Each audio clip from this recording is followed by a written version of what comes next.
I'll spare you the whole gory story of why I uprooted my whole life and my son to move across the country 30 years ago. Suffice to say, my husband preferred sleeping with his secretary to parenting his own child. All my friends were estranged or had taken his side in the marriage. My parents were dead. I had no support system. So I looked for a new home.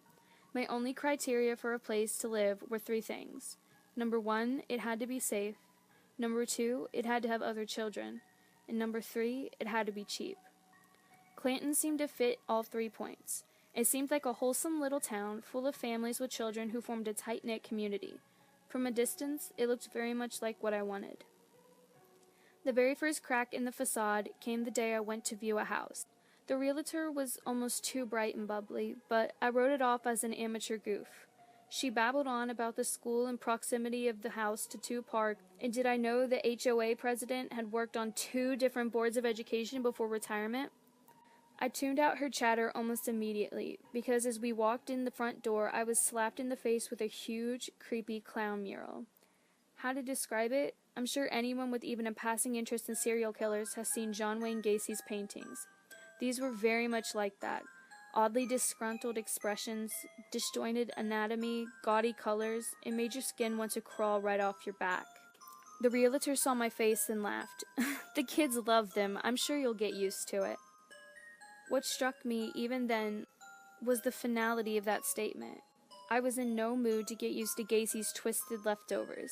I made mental plans on how to paint over it before I was even 2 steps in the door. The rest of the house was nice. Came with a washer, dryer, and dishwasher. Nice little green square of a yard, and screened back porch, and a little swing set. I almost asked if they got their milk in bottles like the Andy Griffith Show, but I bit my tongue. Except for the front hall, it really was exactly what I was looking for. "So what do you think?" the realtor asked breathlessly once we got back to the front door. I shrugged. I'm still weighing my options. The realtor got this desperate gleam in her eye.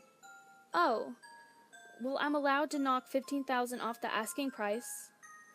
"Well, 20,000.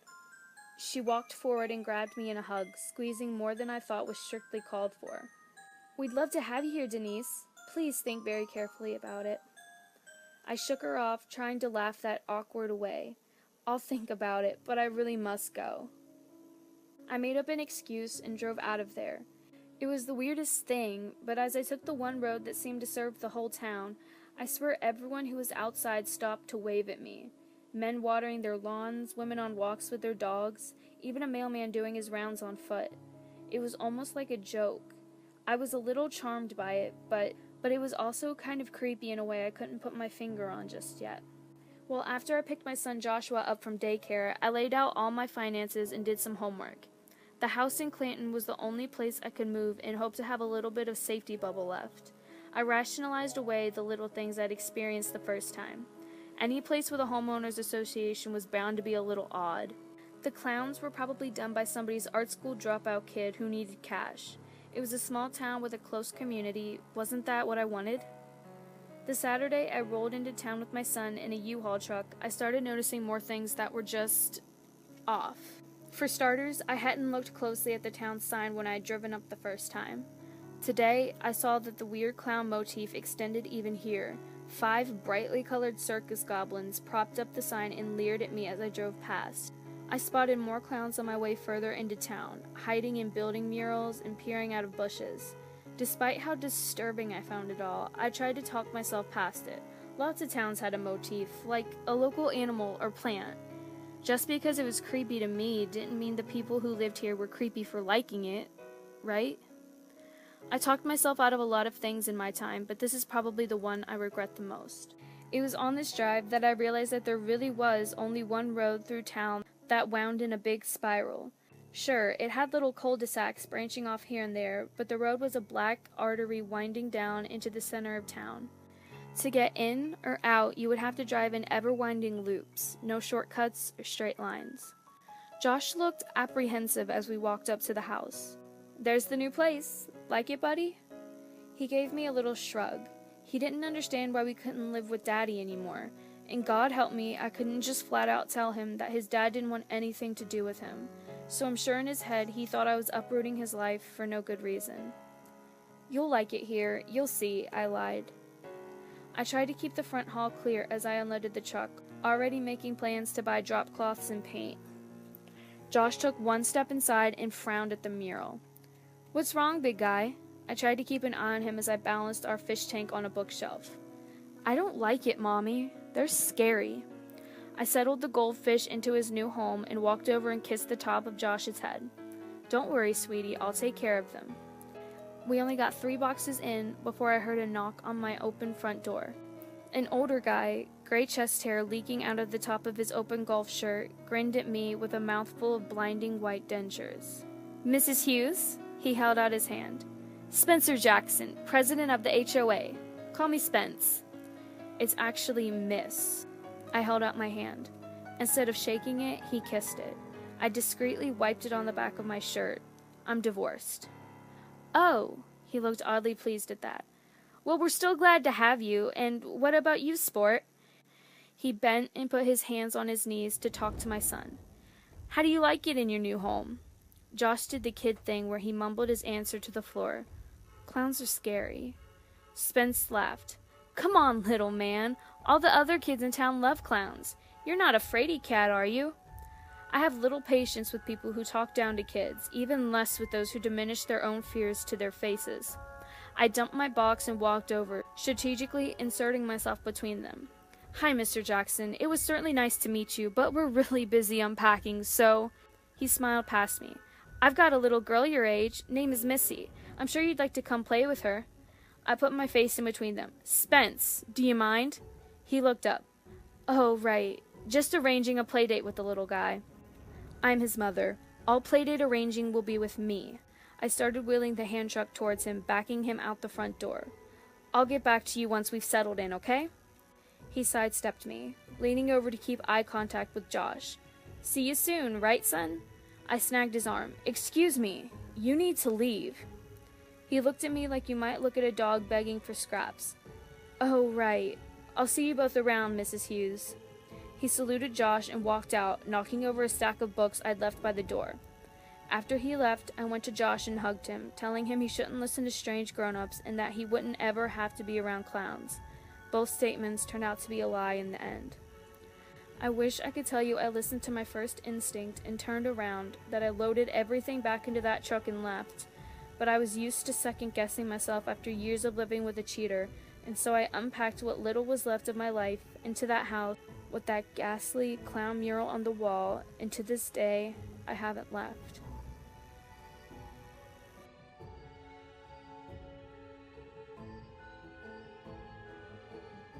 My first few days in ClownTown were odd, but not entirely unpleasant. Besides the clown motif, it was actually a pretty nice place to live. I went to the store and got paint to redo the nightmare in my front hall. Art school tip: black primer will neutralize strong colors. And just spent a few days relaxing with my son. Joshua was in 2nd grade at the time, and as gentle of a boy you could ever ask for. I uprooted him from all of his friends, and I felt guilty about that. I promised him when he started school he would make a lot of new friends. ClownTown was small enough to warrant a single elementary school, and that was it. I had thought to ask about where they went to high school after that, but then I realized that I had not seen a single teenager since I moved in. The oldest child I'd noticed looked to be about 6th grade, and strange still. Well, I realized it was uncharitable at the time, but I couldn't help but notice how unusually ugly the kids of ClownTown seemed. Every child I saw seemed to have a mouthful of mismatched teeth and a face distorted in a permanent sneer. I might have dismissed their looks as something they couldn't help, but their behavior made that impossible. The children of ClownTown were cruel. I mean miserably cruel. They would chase a butterfly upwards of an hour just to tear the wings off. It was disturbing how deep their meanness sank. They really were like the worst part of a childhood, all packaged in an ugly box. When I dropped Josh off for the first day of school, I watched the carnage taking place in the schoolyard. Boys hit each other with sticks, girls bit and pulled hair. It was less play and more an all-out battle. Josh's teacher met me with a blank smile similar to my realtor's.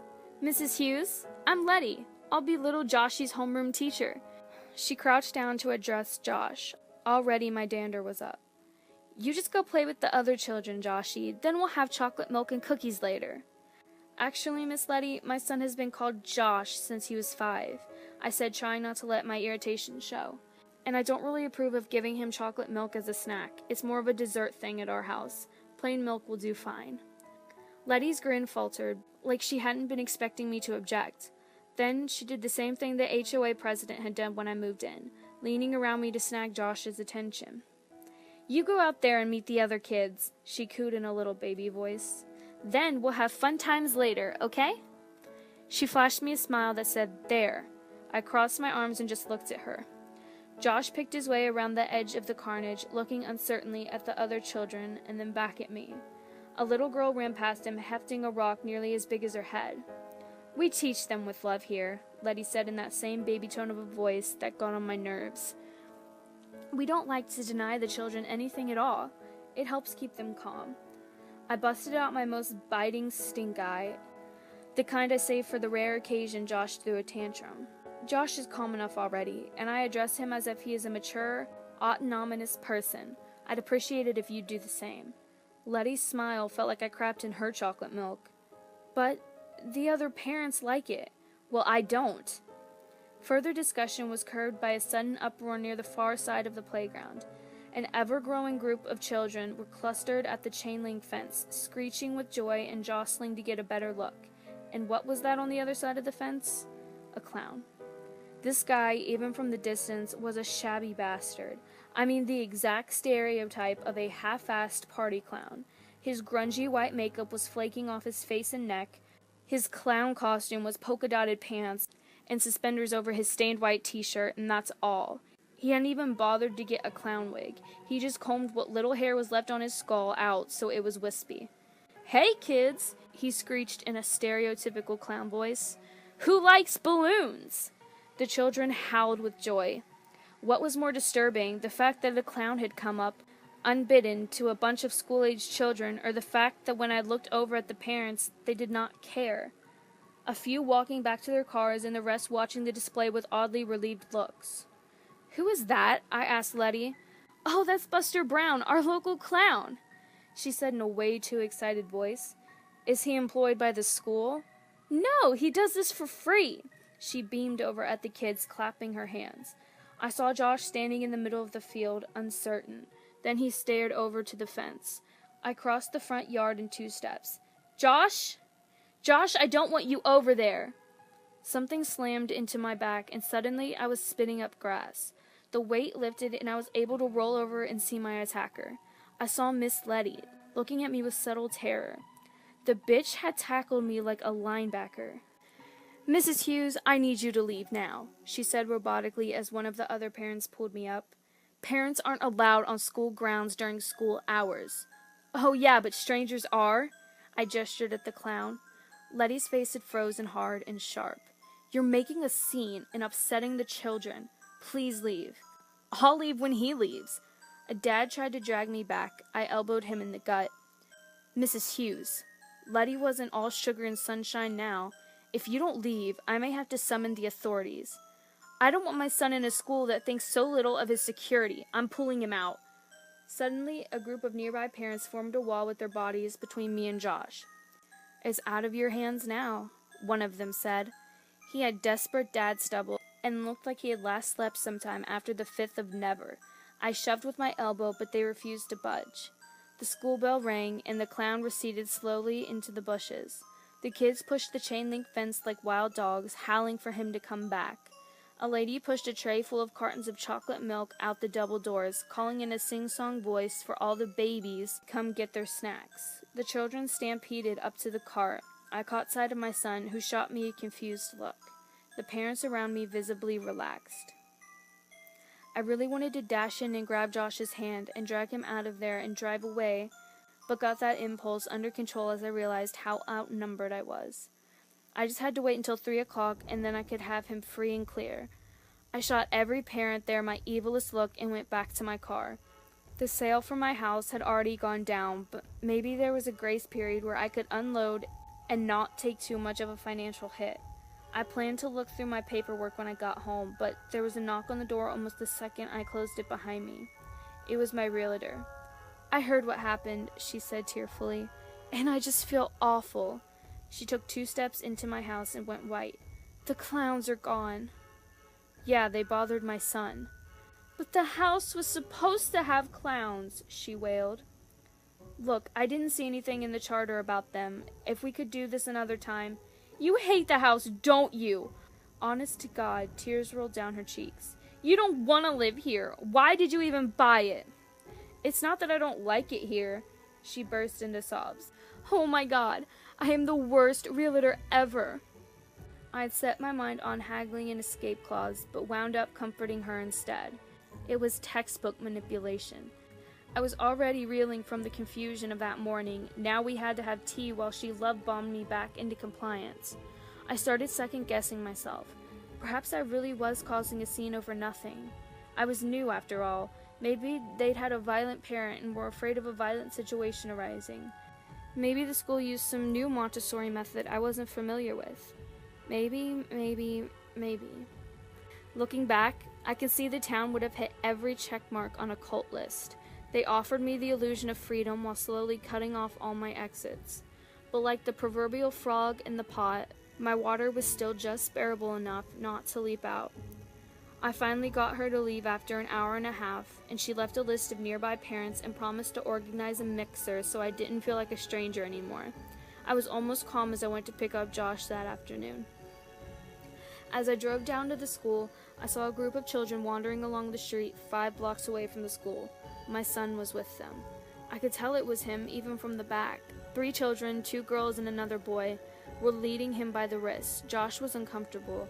I could tell from the way he held himself, but he walked freely without dragging his feet. I'll admit, it set off alarms. That a school would just release unaccompanied children was unthinkable to me, and my calm evaporated. I pulled up beside them. "Joshua, get in the car." I didn't have to ask twice. As Josh hopped in the back seat, one of the girls held the car door open so he couldn't close it. She was dressed in an old-fashioned blouse with a sailor collar and barrettes holding her hair back. The cutesy style of her clothing clashed with the ugly grimace twisting her face. The contrast was unsettling.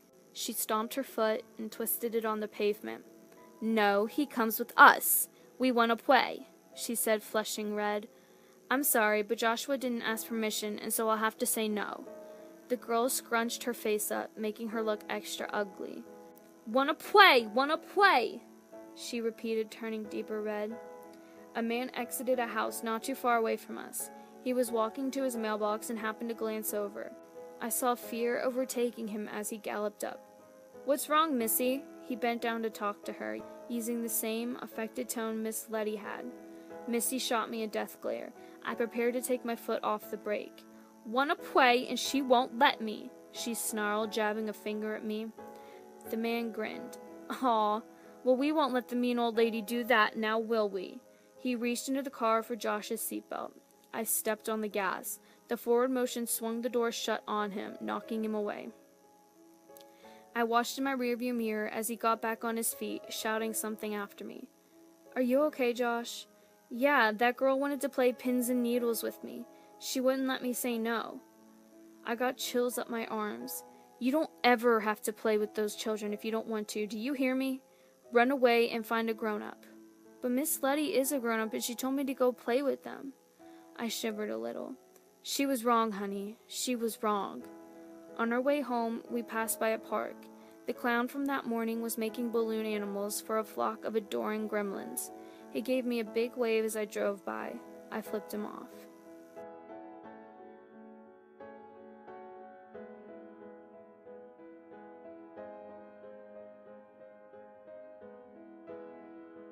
The next day started out poorly and just kept going downhill. I had decided to keep Joshua home from school for at least a day, just to allow myself to collect my thoughts. Time I did not get. I woke up answering machine messages, one from my husband complaining about the child support being too much and asking for an itemized bill on every expense, another from his mother accusing me of cheating because her son would never cheat on me if I didn't do it first. Then, shortly after breakfast, there was a knock on the door. When I opened it, I found 2 officers standing on my lawn. The uniforms were not the standard blue I'd come to expect from cops, but green and grayish-purple like the town's sign. The tall, muscular blonde one, already invading my personal space, did all the heavy lifting, while his partner just skulked on my front walk. "We have reports of a truancy in this household," he said in that voice designed to scare you into compliance without thinking. "My son is sick. I'm keeping him home with me." I tried to keep the quiver from my voice. "Ma'am, we also have complaints about an assault." He narrowed his eyes at me and leaned in. "A man claims you attempted to run him over." "I have no idea what you're talking about," I said, "and unless you have a warrant, I'm going to ask you to leave." He didn't move. When I went to shut the door, he grabbed the edge. "Ma'am," he said coldly, "we like to keep a peaceful town here. I won't hesitate to enforce the town charter should it come to that." He let go of the door and sort of threw it back at me. His partner, who had been waiting silently on the front walk, just looked at me and shook his head. Then they turned around and walked back to their car. Before I shut the door, I noticed things had been placed onto my lawn. Small statues the size of garden gnomes. Of course, they were clowns. I sent Joshua out to the backyard until I could stop shaking. I was fairly certain it was 3 unexcused absences or more that qualified as truancy now that I had space to gather my thoughts. And the more I thought about the visit, the more the fear fog lifted and I began questioning what they had said to me. I had not asked to see their badges, nor had they produced any. What's more, he had never invoked any sort of law or even mentioned what charter he was talking about. Just tossed around empty, vague threats. My fear turned to anger. I know that they were rent-a-cops paid for by the HOA and had about as much legal jurisdiction as a child with a badge sticker. But what they did possess was muscle, and I was in a precarious position. The visit had been a warning. Play along or else. I stayed inside for a few hours just to really make sure there wasn't some sort of surveillance on my house. Well, they must have figured I was good and scared, so there were no marked cars lurking in the street. I fled. I was stupid about it. I packed too much in the car, so it was probably all too clear what I was doing. I saw other people in the cul-de-sac looking after me with nervous expressions. I should have known better. Should have known how fast news flies in a small town. First loop of the road, I could see the exit. Second loop, I saw a series of trucks pile up to the line. Third loop, my heart was already in my throat. Men had gotten out of their trucks, and now a cherry picker parked in the middle of the road. As I sped in an ever-winding circuit, I could see my exit being closed off bit by bit. When I finally rolled up to the exit, there were construction workers crowding the road, doing a lot of talking and not much else. An older guy wearing a hard hat approached the car and held up his hand. "Sorry, little lady, we gotta be working on the lines." "Well, how long will you be?" His smile widened as he peered past me into the car. "Know where you need to go in such hurry." "Hello there, son." Joshua in the passenger seat kept silent. "Personal business," I said. "Can you give me an estimate on time?" The guy buried his fingertips in his mustache as he looked up, thinking. "Hard to say. Maybe hours. Maybe days. But hell, I'm sure we've got whatever you need right here in town." "Thank you," I said without meaning it. I put the car into reverse. So that was how it was going to be? Fine. I'd play along. I'd play until I saw my opening. Josh looked confused as we pulled back into the driveway. "Weren't we leaving, Mom?" "We will, sweetie." I put my hand on his head. He seemed a little too warm even for this weather. We'll wait, okay?" If the events of that morning was the stick, the meet and greet my realtor had arranged later that evening was the carrot. The party was a luau-style gathering in someone's backyard, with dads in Hawaiian shirts, burning pork on the grill, and mothers putting back rum like it was going extinct. None of the parents I'd come into conflict with at school were there, which I see now was probably a deliberate choice. The other people there seemed almost normal. They greeted my son without a lot of fanfare, and the other children were not playing in a separate space but a corner of the yard, overseen by a few of the mothers. At any point in time, I could look over and see my son running around with kids his age. I relaxed a little. "Divorced, huh?" one of the fathers said to me as I took a swig from his plastic coconut of rum. "So you're damaged goods." I chuckled like it was a joke, even though that stab went pretty deep. "Oh, I'm sure she's not," another mother said, flashing me a warm smile.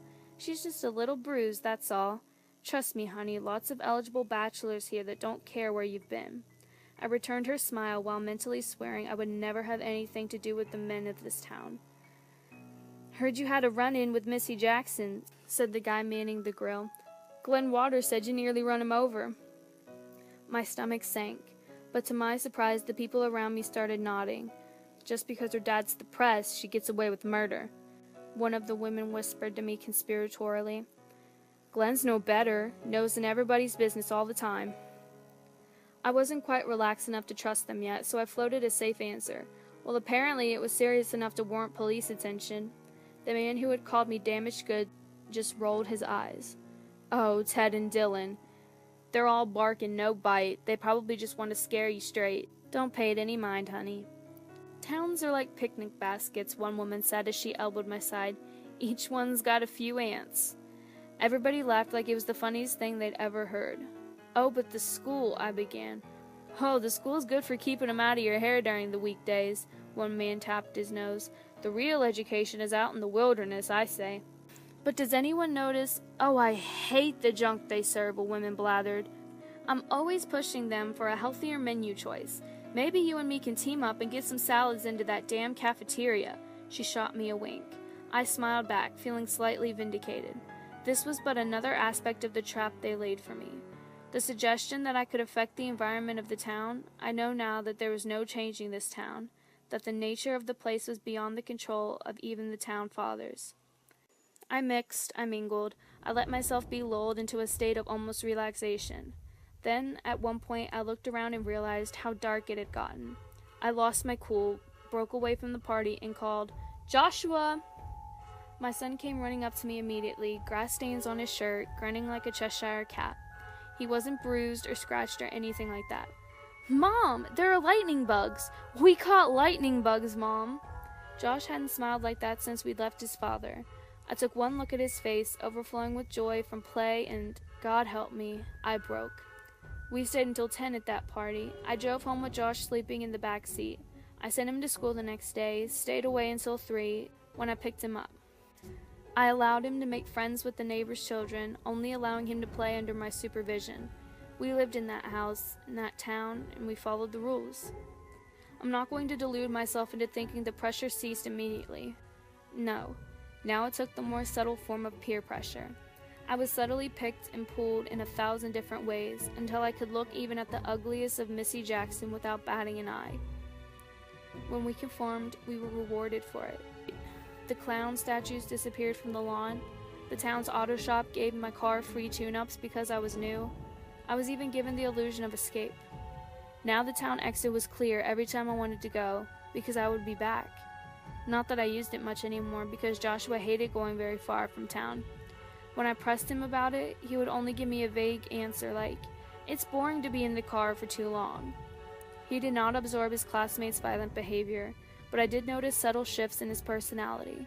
Nothing too concerning, though I did notice a slight turn down in empathy. Those first few weeks in ClownTown blur together because they're the last time I was allowed the luxury of carelessness. Now I must be guarded at every second, not allowing myself 1 inch of slack. That's what ClownTown has done to me, and it started on a morning a few weeks after I relented one of my decisions to leave.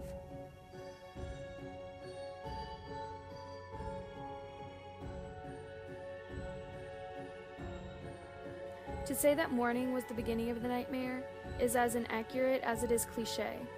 The beginning of the nightmare was the day I signed the papers buying that house. Or even further back, when my husband thought so little about being caught cheating, he didn't even bother to put his pants back on and threw my house key back at me with a contemptuous flick of the wrist. No. That morning was just the start of the greater nightmare, my awakening. Each and every minute after that is as clear and reviewable as scenes from a movie to me. My eyes opening as I lifted myself out of bed, my bored inner monologue wondering what delightful screed my ex-husband had left on the machine, a sudden stabbing pain under my toe.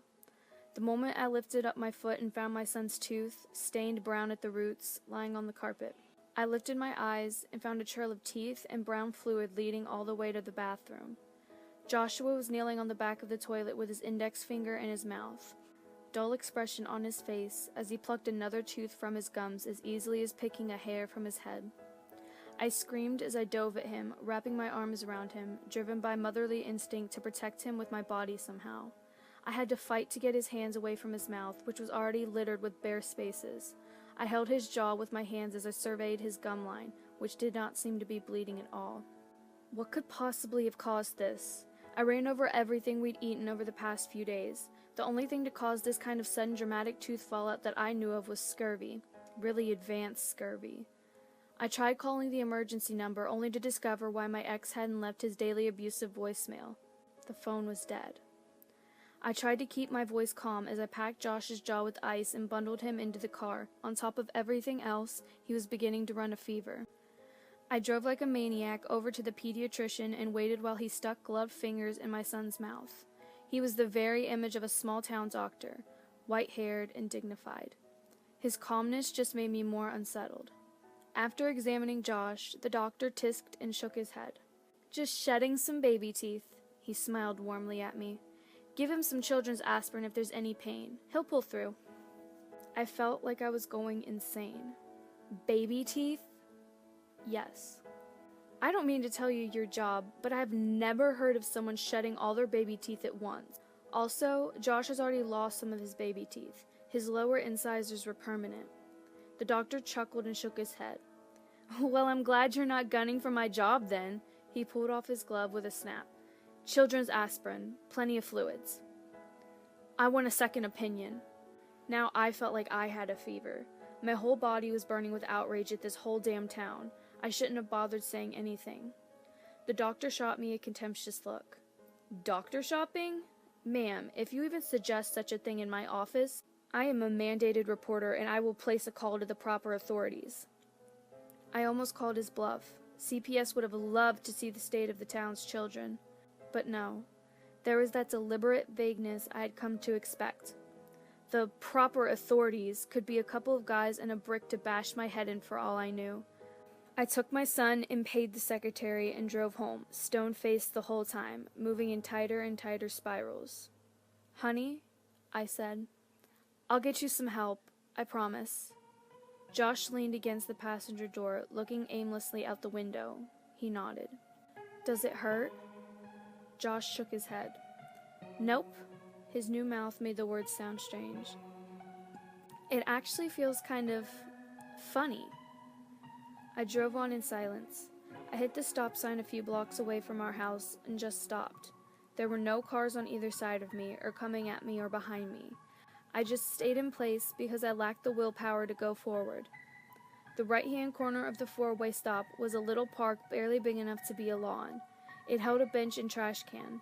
It also held that damn shabby clown, twisting balloon animals for a gaggle of homely children. I had never been this close to him before. I admit I just stared as he twisted loop after loop of latex for those kids, paint flaking and peeling from his neck, red grease grin painted high on his cheeks. He stood up and our eyes met. It struck me that he was not smiling inside that fake red grin. His eyes were worried. His gaze touched mine, then flicked to the right of me. He looked inquisitively back at me. I nodded ever so slightly. The clown looked, for lack of a better word, disturbed. He flicked his head to the side, indicating the open space that held the school in a slightly wooded area. A car behind me honked. I took my foot off the brake. Once home, I bundled Josh into his bed with an ice pack and some Pedialyte. It wasn't even a half hour before the first knock came. I knew exactly what was coming when I opened the door to a couple standing so close they nearly merged at the hip. "Is little Joshy home?" the woman cooed. "We didn't see him at school today. You know how Jody loves to play with him." "Josh is sick," I said robotically. "I'm keeping him out of school for now." "Oh boy, did the little tyke catch himself some spring fever?"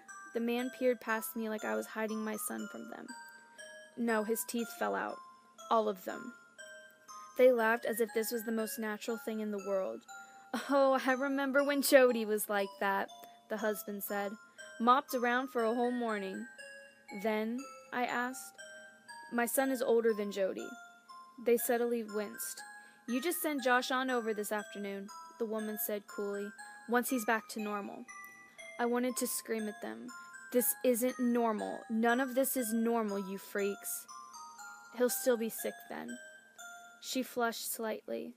"You're being very selfish, you know that? You're not the only one involved here. I know I'm not. I shut the door in their faces. The stream of visits never let up. I couldn't care for my own son properly because I was forever having to answer the door. We were just in the neighborhood and we were worried. We don't want to trouble you, but everyone's been talking. I couldn't not answer that door because I knew what would come next. Welfare checks courtesy of the boys in green and purple. Concerned citizens breaking down my front door. No privacy, not even the illusion of it. In what little spare time I found, I sat at the table and drank wine. I barely got through a single glass. What could be doing it? Was it something in the air, something in that chocolate milk they were so oddly insistent on giving him? Was it a contact disease? Were they dragging my son off during school hours and sticking him with a needle? At some point, I realized I hadn't been up to see Josh in a while. The visits had pettered off, and I became aware of how quiet it was in the house. Josh's nest I had made for him in front of the TV was empty, so was his bed and the bathroom. No, Josh was nowhere in the house. When I found him in the backyard, I damn near cried with relief. He was crouched down at the end of the garden I had yet to start. I felt like weeping as I walked up to him. Josh, my precious, my only, they want to take you from me. Josh jumped up, holding his hands behind his back as I approached. Josh, sweetie, are you all right? Josh nodded. I feel all better, Mommy. Nauseatingly, I could see in his mouth where the uneven kernels of his new teeth were already beginning to sprout. Honey, what are you doing out here? I'm making the cat fly, Mommy. It's fun. Jody showed me how. Want to see? There was a mangy old cat tiptoeing along our back fence. Josh grabbed it off and took hold of its tail. Time started moving in slow motion. I knew what he was going to do before he started swinging the poor feline around by its tail. I couldn't move fast enough to stop him in time. Josh held his arms out at full length as he twisted that cat like a lasso. I grabbed his wrist. The tail, lubricated by shed hair, slid out of his fist and sent the cat flying. It landed badly and limped away.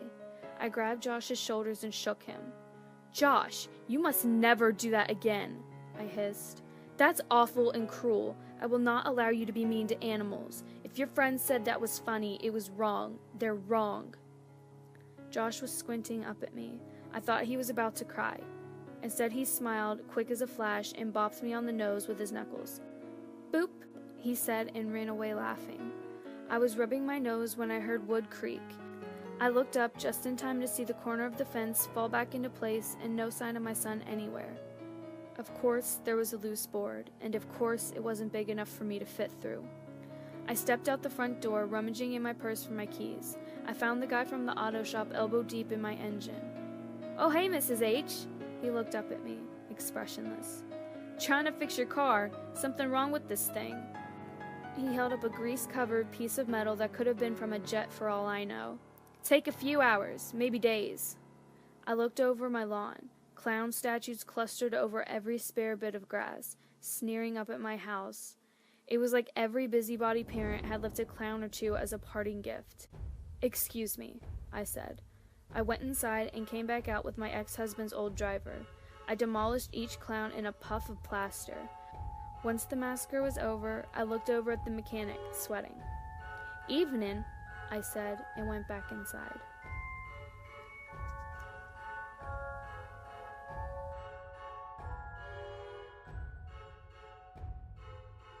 I sat on the couch in my living room while my life fell apart around me. I could still hear the mechanic outside as he tinkered with my car, most likely ensuring it would never run again. My son had run away to play with the monstrous children in this town that was holding us both prisoner. I know there were many things I could have done. Maybe the trek to the outside world on foot, on my own, and came back with the real police. Held a knife on the mechanic until he put my car back in working order. Gone on a vehicular rampage until they agreed to give me my son back. But I was not the woman then that I am now. My thought process moved in panic loops. One thought kept coming back. No matter how many times I tried to banish it, the clown knows something. I remember his face as he looked at my son. You'd think the only living clown would be happy to see a new disciple. But no, he had looked dismayed at my son's transformation. It was the first natural reaction I had seen since I'd come to town. I waited until dark. The mechanic left hours before, leaving parts of my car scattered all over my driveway. The destroyed clown statues hadn't been taken, but new ones sat in place of empty ones until you couldn't see a single inch of lawn. I resisted the urge to kick one over as I snuck out of my house. I did not have any set plan at this point. I'd packed one of my kitchen knives for self-defense, but beyond that, I was prepared for nothing. What would I do? What would I say? That would all depend on the clown. I didn't travel by road, but skulked through yards and occasionally hopped fences. I was wary at all times of being watched, but by the time I hit the school, I was fairly confident I hadn't been followed. The school had a baseball diamond and a soccer field to the south. Beyond that was a cluster of trees probably left over from the town's development. I crept through the bushes, not even sure of what I was looking for, until I heard the sound of canned laughter. A little ways into the trees was a shack made of corrugated tin. I could see the glow of light in the window as I crept up and peered inside. There were only 4 pieces of furniture in the shack: a metal cot, a bureau, a bar stool that held a black and white television, and a folding chair. The clown sat in the chair, nursing a bottle as he watched a rerun of Roseanne. I checked in the room for weapons, saw none, and decided to make my entrance. The door was situated within sight of the chair, so there was no element of surprise. I simply opened the door and walked in. The clown glanced up. "Oh, hey," he said like he was casually greeting an old friend. "I was wondering when I'd see you here." His normal voice was soft, not at all what I had expected. I kept my hand on the knife in my pocket. Up close, the clown was an even sadder picture than he'd been from a distance. His white makeup had cracked away in big patches. I realized that he probably never washed it off, just slapped another layer on every morning. His poofy hair was lopsided, and up close I could see that the red was peppered with gray. His eyes were sad and brown and bloodshot inside their grease paint circles. He gave me a limp smile and took a pull from his bottle. "Pull up a chair," he said. "Or don't. It's up to you." Where could I start? "So you're Buster Brown?" He winced. "Ugh, I hate that nickname. Call me Arthur. That's my real name." "You're Mrs. Hughes?" "Miss, actually. I'm divorced." He clicked his tongue. "That's how they gotcha. Steel Mill laid me off. That's how they got me." I kept thinking, where else am I going to find some place that's nice? Then it was too late. They dig at you, don't they? Make you feel worthless? As odd as it was, this was the most normal conversation I'd had since I'd arrived in town. "You know what's happening to my son?" He got sad. "Yeah. Nice kid. What's his name?" "That little bitch Missy just keeps calling him New Boy." "His name is Joshua." The clown smiled slowly. "Huh. Mine was a J too. Jeremiah. That's him over there." He pointed an unsteady finger at the bureau. There was a picture frame made out of glued-together popsicle sticks sitting on top.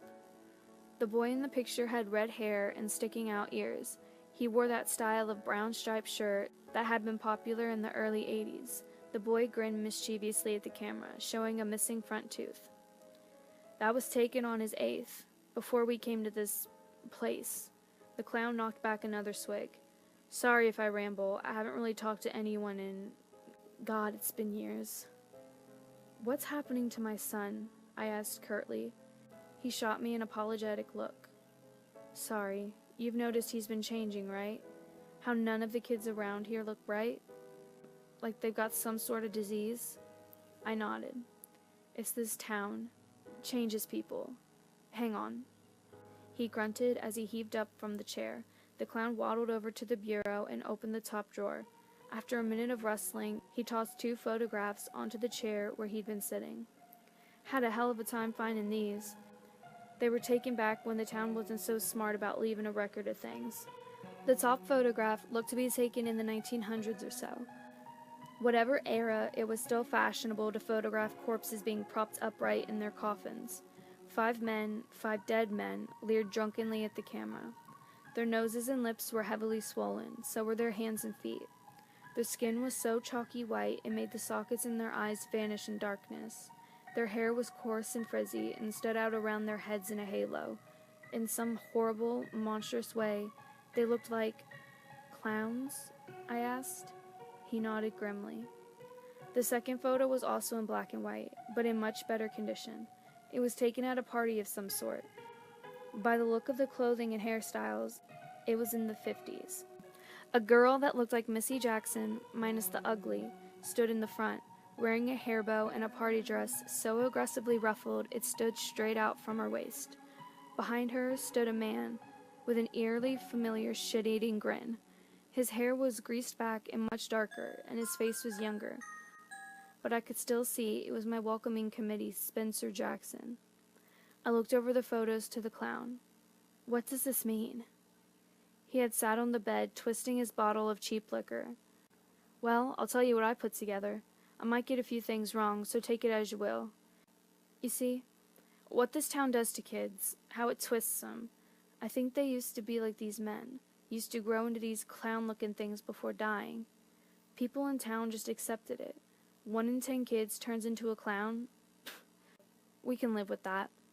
Then it became 1 in 3, and then it was every single one.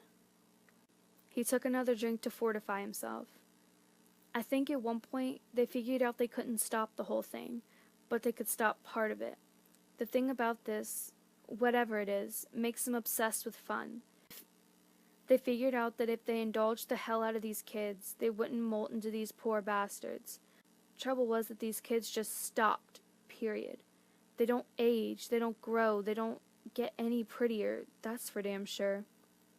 I was struggling to take this all in, looking from photograph to photograph.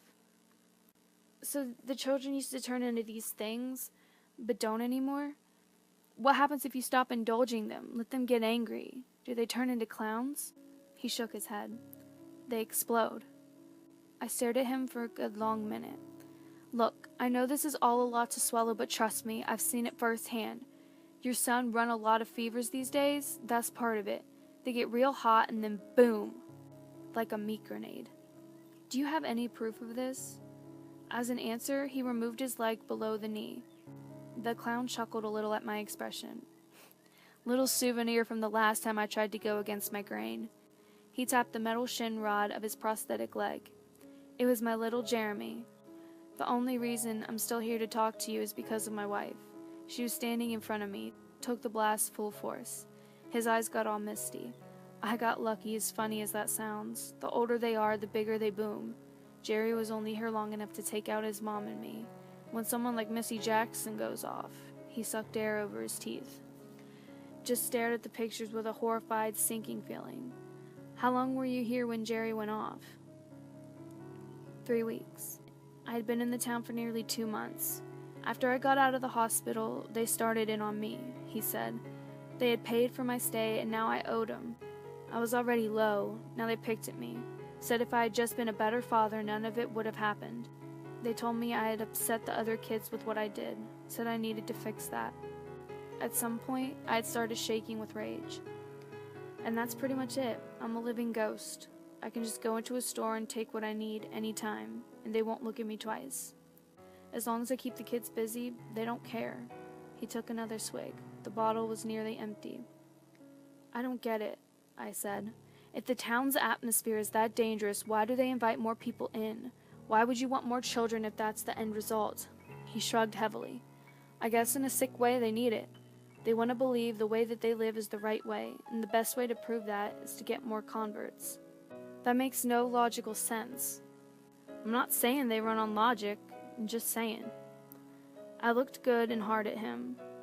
So if you've lived here for so long without talking, why tell me now? Not to get too personal, but I like you. You got spunk. I saw that on the first day of school. Been a long time since I've seen that here. He grinned at me. As oddly reassuring as that was, I didn't feel any better after our talk. No. Now I was just more aware of how much danger my son was in and how helpless I was to stop it.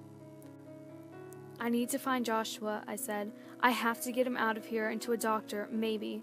Find out what's wrong with him. Maybe fix him were the words that caught in my throat. He gave me a Morris look. Hasn't anyone else ever tried it? There have been others, yeah. The way he said it let me know exactly how well it went.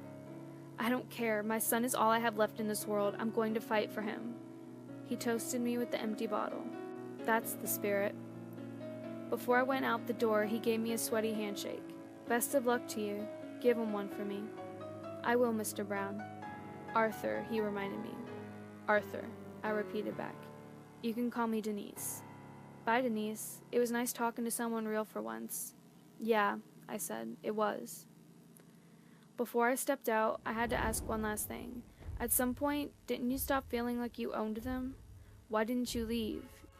You didn't have anything left for them to take away. He gave me a morose look. I stay for the kids, Denise. It's not their fault they're like this. Outside the shack, I could see the lights circling the hills surrounding Clanton, probably search parties. My absence hadn't gone unmissed. It would be a bad time to strike out on foot. I walked aimlessly through the school grounds, trying in vain to plan an escape. Perhaps I could start a fire as a distraction? I wasn't too attached to my house anymore. I could hear an excited whispering as I circled the baseball diamond. A cluster of children huddled under the bleachers. I could hear the croaking of some poor, tortured animal. With horrid clarity, I could see the back of my son's head and the shirt I got him at the Grand Canyon. "Joshua!" I called. The children scattered, giggling as they ran. Joshua ran too, but not fast enough. I locked my hand around his upper arm. "Joshua, do not run from me again." He twisted in my grip, bratty expression distorting his face. His bone structure was already becoming pronounced in that strange way the town's children had. His arm burned in my grasp. "Let me go!" he whined, face becoming redder and redder. "I want to play!" I must say with absolute sincerity that I'm not proud of what I did next. I was frightened that my own child was becoming a stranger to me and that I had no power to prevent it, so I grasped at the only tool left to me. "Joshua," I said, "do you remember Daddy?" He stopped moving immediately. "Do you remember how he left? How he took all his things out of the house and went away?" I pulled him until he faced me. "I will do that, Joshua. I want to protect you, but in order for me to do that, you have to listen to me. If you don't listen to me, I have to leave." His temperature dropped. "Mommy, don't leave," he said in a tiny voice. He hugged me. It felt like years since he'd done that. I didn't deserve that hug, but I returned it all the same. "I won't if I can help it," I said, petting his hair. "But we do need to get out of here. This place isn't really our home, Joshua. It's like the candy house in Hansel and Gretel. It pretends to be nice, but it's really mean." "How can we get out?" Josh said into my shirt. "Billy said all the dads in town are looking for you." I looked up at the searchlights in the hills. "I'll think of something."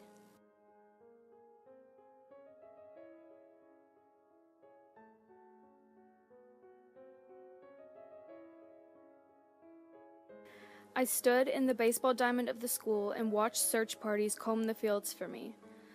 The one thing I wanted to do above all else, run far, far away, I was totally unable to do. My son, my poor mutated boy, shivered now that his rage fever had cooled. I did the only thing left to me. I went home. I made a game of it, sneaking through town.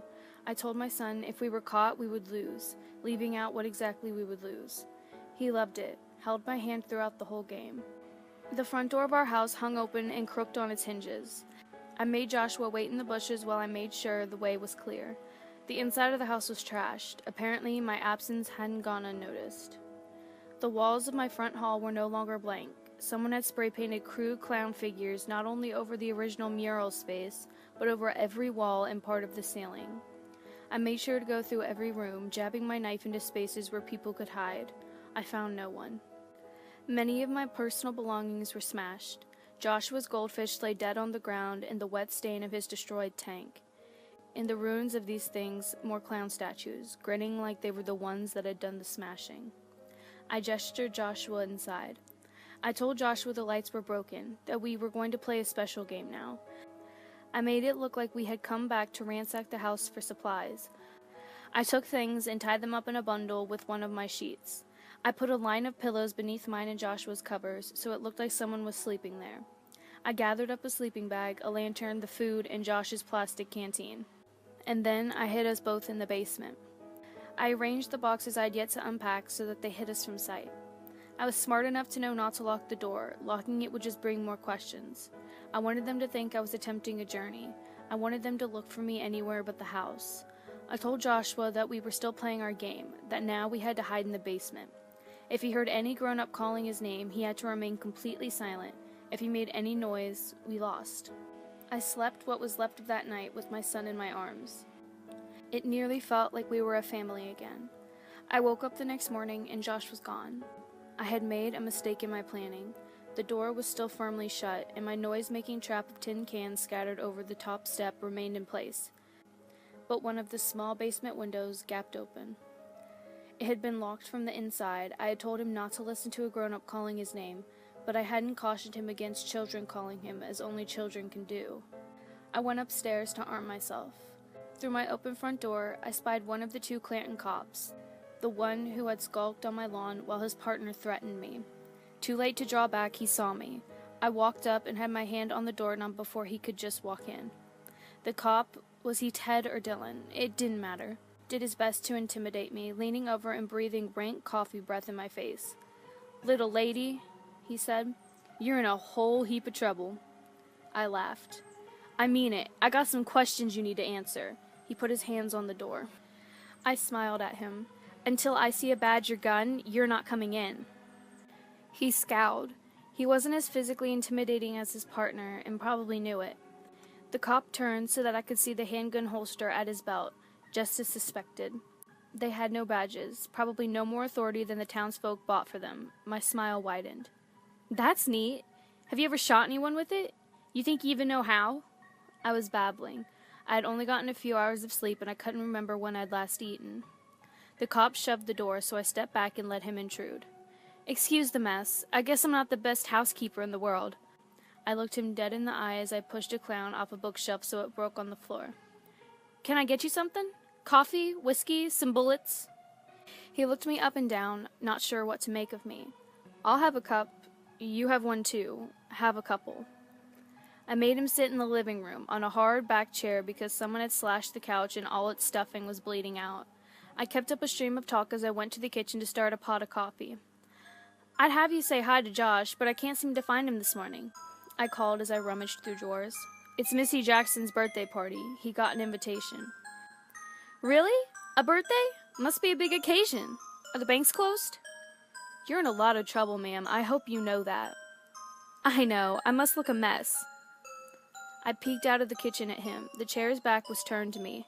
"It's tough being a single mother. My hair must look like I slept in a bush." He glared at me. "I'm serious. You know what you are? A shit stirrer. We've never had this much trouble, not with anyone else. You think you can do whatever you want? We're a family here, and we take care of our own." "I'm here to find out if you're one of us or a tourist?"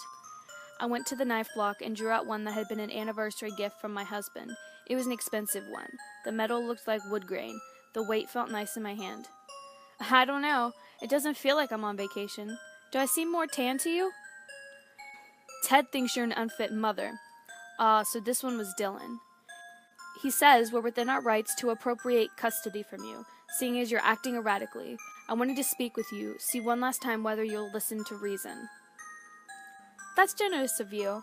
Do you like your coffee black or with cream?" I said as I stabbed him in the neck. He buckled over, grasping the wound with a shocked look on his face. I stabbed the other side, then the back of his head. Dylan slumped over and bled out on my living room rug. I watched him die and tried to figure out why I didn't feel anything. I came to the conclusion that it didn't really matter and that I needed to get my son. Spencer Jackson had the biggest house in town. I did not even need directions because I knew where it would be, dead center in the middle of ClownTown. The place where the only road ended, the road that was completely deserted as I set off on my journey, bloody knife in my hand and 3 more hidden around my body. It looked like the entire town emptied out for Missy Jackson's birthday. No shocker there. The Jackson's house was a large brick mansion with a lawn the size of the state. The lawn was covered with people talking, drinking, pretending to have a good time. And into this, I brought my madness. I walked right up to the party and started screaming my son's name. "Joshua! Joshua!" Every adult within earshot looked at me with panic. I could see where the children were playing in a fenced-off area separate from the adults and pushed my way through the crowd. They tried blocking me with their bodies, but once I brought up the knife, they parted like the Red Sea. I laughed at that. I found just about everything funny. Nothing felt real anymore. Spencer was up on the deck with his cronies, wearing a tuxedo very much like the one in the picture. Mrs. Hughes, he yelled out to me. What in God's name do you think you're doing? I didn't answer, just made a beeline for the children. The other parents stood around like a bunch of statues, terrified looks on their faces. The children had been playing their cruel games with a pile of stuffed animals that were disintegrating into a pile of fluff. My son was in a corner of the fenced area, being pinned back by the same kids I had seen around Missy Jackson time and time again. I nodded to them. Let Joshua come to me. One boy, whose mouth was so twisted he could barely close it, sneered at me. No. I held up my blood-stained knife. Want to see something cool? Their eyes lit up, and they released Joshua, who took about 2 steps towards me before getting sidetracked by the pile of stuffed animals. Joshua, I said, come to me. He frowned. But I want to play. Remember what I told you last night? We need to go now. The adults all hung back from the children's pen a good 50 yards. Cowards. Missy Jackson pushed through the crowd, carrying a pincushion with some wicked-looking hat pins. She was wearing a dress that, if it wasn't from one of the photographs, was very similar. She grimaced at me. Go away, you stupid lady. I want to play with the new boy. His name is Joshua, and I said you can't play with him. I wanna. Well, you can't. Go away so I can play with him. Why did you make him come here? I asked. Is it because you're so ugly no one else wants to play with you? I could hear snickering from the children behind me. Missy turned a bright red, redder than I've ever seen a human being go. I smelled something hot and chemical. Spencer Jackson appeared behind his daughter, immediately going into appeasement mode. Missy, darling, let's go open your presents. You have lots of lovely new toys. Missy didn't let up. I want that new boy, Daddy. Get him for me or I'll blow up. Spencer wiped his forehead with a handkerchief. He looked at me. I smiled at him. Joshua, come to Mommy. My son still hesitated. Joshua, I'm leaving. His little face fell. Mommy, don't leave. Mommy, don't leave, he chanted as he hopped the little fence and ran to grasp my side. I don't think you appreciate the gravity of what we're doing. Spencer hissed at me. He tried to grab my son's arm. I nicked his hand with my knife. I know what I'm doing, I said. I'm taking my son and leaving, and none of you are going to stop me. Are you crazy? You walk into my daughter's party with a knife demanding your son stop playing a harmless party game? He shook his head. I'm well within my rights to call the authorities. Who? The cops? I grinned. I'll wait here. Hell, I'll even dial. We wouldn't want this to blow up, would we? His face fell as he finally realized that I knew. You're putting us all in danger, your son included. Come inside and let's discuss this like adults. No thanks, I said, jabbing the knife at him so he fell back. I'm done talking to you. Missy was so red she practically steamed. Her eyes disappeared into the folds of skin around them. I want the new boy, she hissed. I want him. Denise! We all looked up. There was Arthur Brown, jogging up with his hand pressed to his side. He had done the day's grease paint in a hurry. It was lopsided. I'll take care of this, he said, holding a hand up. Go wait for me out front. Spencer stomped between us. What the hell are you doing here, clown? Arthur glared at him. Saving your ass. Shut up and do nothing. It's what you're good at. I want to play! Is this your idea? We're going to have to curtail some of your privileges. Privileges? Arthur laughed. What privileges? You pretend I don't exist. I'm the one who raises your goddamn kids for you, asshole. Clown, play with me. Missy, not now. Listen, if you don't defuse this situation, we're going to have to reconsider not turning you in for your son's death. Don't you dare bring my son into this. Missy shrieked so loud my eardrums hurt. She didn't go boom. No, she did the last thing I'd have expected. She snatched the knife out of my hand. Clown, not funny! She screamed and rammed it in Arthur's gut. All noise stopped. Arthur made eye contact with me. I remember seeing a whole range of emotions pass through his eyes at the last second, but what stuck with me most was the last. Relief. Arthur Brown slumped to the ground, blood seeping through his only shirt and staining his polka-dotted clown suspenders. Clanton's only living, breathing clown lay dead at my feet. And behind me, I could hear the rush as all the children of Clanton took a sharp breath.